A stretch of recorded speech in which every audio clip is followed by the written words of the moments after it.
The night sky was bruised with thunderclouds, and rain fell in relentless sheets over the small town. Streetlights flickered weakly, their glow bending through the watery haze. Ethan Cole, a 28-year-old mechanic with tired eyes and a steady heart, was closing his modest repair shop for the night. The air smelled of motor oil and wet asphalt, and the rhythmic drumming of rain on metal echoed across the empty lot. As he turned the key in the door, something caught his attention. A faint sound over the storm. It wasn't thunder. It was crying. Ethan looked toward the road and saw a small blue car pulled over under a flickering lamp.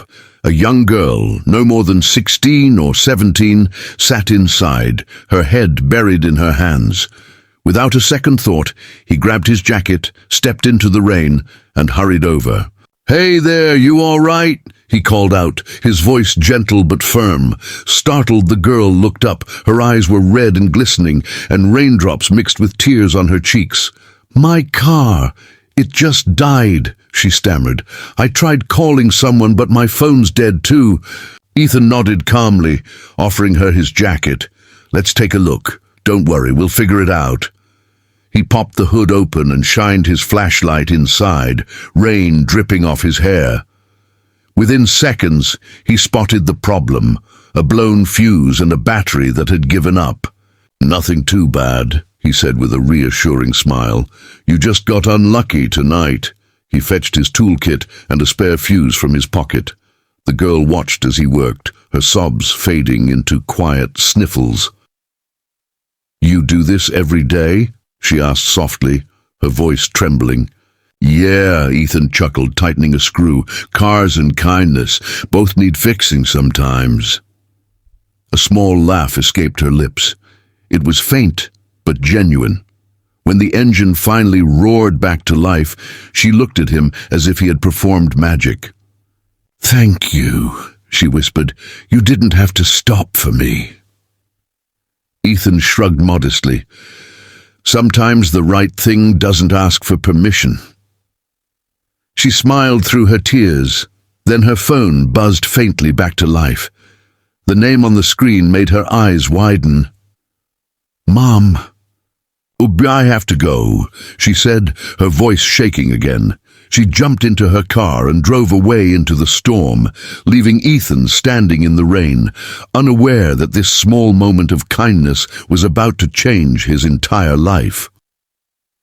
The next morning dawned grey and quiet, with puddles still glistening on the streets from the night's storm. Ethan arrived early at his workshop, sipping a cup of strong black coffee.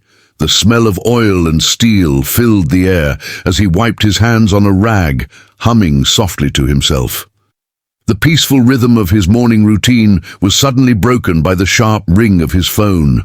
"Hello, Ethan Cole speaking," he answered, expecting a regular customer. A calm, confident female voice spoke on the other end. "Good morning, Mr. Cole. My name is Valerie Kensington."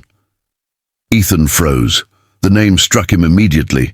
Valerie Kensington, CEO of Kensington Motors, the luxury automobile empire known around the world. Her name carried weight, power, and prestige. Yes, ma'am, how can I help you?" he asked, trying to steady his tone. There was a brief pause before she continued. "You helped my daughter last night. Her car broke down near your shop during the storm." Ethan blinked, now realizing the young girl must have been Ava Kensington, the heiress to one of the wealthiest families in the country. Oh, right. She was scared and stranded. "I just did what anyone would do." Valerie's voice softened. "Not everyone would have, Mr. Cole. Ava told me how kind and patient you were. You stayed in the rain to help a stranger. That says a lot about your character." Ethan smiled faintly, feeling both humbled and awkward. "I just don't like seeing anyone in trouble, ma'am. I'm glad she got home safe. I'd like to thank you personally," Valerie said. "Would you be available to meet me tomorrow morning at our headquarters?" Ethan hesitated. "At Kensington Motors?" "Yes," she replied smoothly. "I have an offer that may interest you. My driver will pick you up at 10 sharp. Before he could ask why, the line clicked and ended. Ethan stood there in stunned silence, the phone still pressed to his ear. He looked around at his small, cluttered garage, tools scattered, walls cracked, and a single fan humming in the corner. A billionaire just called him. He exhaled slowly, half nervous, half curious. Whatever was coming next, he knew it wasn't going to be an ordinary day. The next morning, sunlight poured through the windows of Ethan's small apartment, glinting off the tools neatly arranged on his table. He barely slept the night before. His mind replayed the billionaire's calm voice, her words echoing over and over. "I have an offer that may interest you." At exactly 10 o'clock, a sleek black limousine pulled up in front of his garage. The driver stepped out and opened the door with a polite nod. "Mr. Cole, Mrs. Kensington is expecting you." Ethan took a deep breath, wiped his hands on his jeans and stepped inside. The leather interior smelled expensive, and the silence inside the car was almost intimidating. As the city passed by outside the tinted windows, Ethan stared out, lost in thought. What could a billionaire possibly want with a mechanic like me? 30 minutes later, they arrived at the towering glass building of Kensington Motors headquarters. The logo, a silver falcon, gleamed above the grand entrance. Inside, everything was polished and perfect. Marble floors, glass elevators, and employees who moved with quiet precision. Ethan felt out of place in his worn jacket and boots, but he walked tall anyway. A young assistant led him into a conference room with floor-to-ceiling windows overlooking the city skyline. A few moments later, the door opened, and Valerie Kensington entered, tall, graceful, and commanding. Her tailored suit radiated authority, yet her eyes carried warmth. "Mr. Cole," she said, extending her hand, "it's a pleasure to finally meet the man who helped my daughter." Ethan shook her hand, slightly nervous. "I'm glad she's all right, Mom. I didn't do much, just fixed the car." Valerie smiled faintly. Sometimes kindness speaks louder than genius. She gestured for him to sit. "Ava told me something else, though. She said you talked about engines, about how design should care about people, not just machines. That's exactly the kind of vision I need." Ethan blinked. "Vision?" "Yes," she replied. "I've been searching for someone who understands the heart of engineering, not just the science of it. I want you to join Kensington Motors as a lead engineer on a new project, one that could change the future of vehicles." Ethan stared at her in disbelief. A humble mechanic was being offered the chance of a lifetime, and it all started with a single act of kindness in the rain. Weeks passed like a dream for Ethan.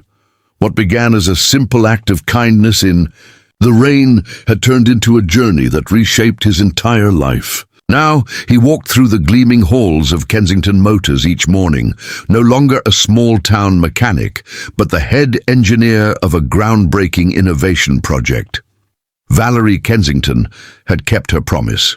She gave Ethan full creative freedom to design a new kind of engine, one that was eco-friendly, efficient, and accessible to everyone, not just the rich. "Build something that makes life better," she had told him, "just like you did that night for my daughter." Ethan worked tirelessly, pouring his soul into every bolt, wire, and idea.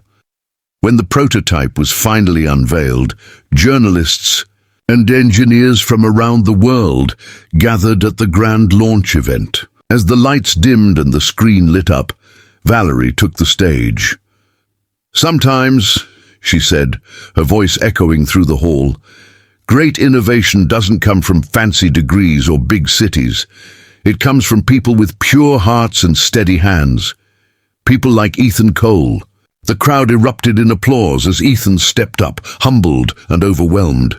Cameras flashed, and Valerie smiled proudly beside him. "Because of him," she continued, "we're launching a new division, Kensington Kindtech, dedicated to sustainable engines for ordinary people." Ethan couldn't believe it. His invention, born from compassion, was now going to change lives. At that moment, he noticed a familiar face in the front row. Ava, smiling brightly, tears glistening in her eyes. She mouthed the words, "Thank you." Ethan's voice shook as he spoke to the audience. "I used to think fixing cars was my only purpose, but that night showed me something bigger, that helping others can start an engine in your heart too." The applause rose to a thunderous roar. The story of the humble mechanic who changed the world spread across the internet, inspiring millions. And so, from that rainy night to the grand stage, Ethan's journey became a symbol of hope. Proof that kindness is the greatest power of all. Channel Soul of Kindness. Like, subscribe, comment, share to spread kindness everywhere.